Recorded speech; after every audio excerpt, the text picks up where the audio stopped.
ഈശോയിൽ ഏറെ സ്നേഹമുള്ളവരെ, മിഷനറിമാരുടെ ജീവിതം അപകട സാഹചര്യങ്ങളിലാണെന്നുള്ളത് നമുക്കെല്ലാവർക്കും അറിയാം.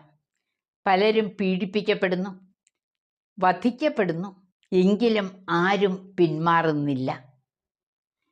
ജോസഫ് വാസ് 1677 ജൂലൈ 4 വൈദിക പട്ടം സ്വീകരിച്ചത്.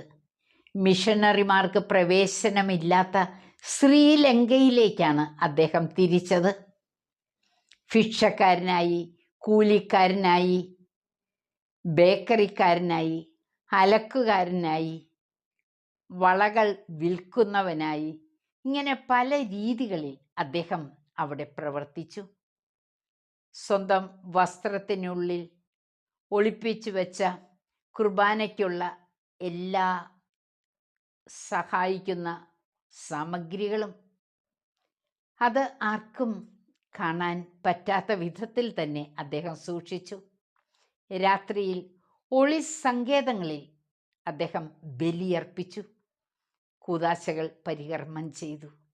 സ്നേഹമുള്ളവരെ, 2 തിമോത്തി 3:12 യേശുക്രിസ്തുവിനോട് ഐക്യപ്പെട്ട് വിശുദ്ധ ജീവിതം നയിക്കാൻ ആഗ്രഹിക്കുന്നവരെല്ലാം പീഡിപ്പിക്കപ്പെടും.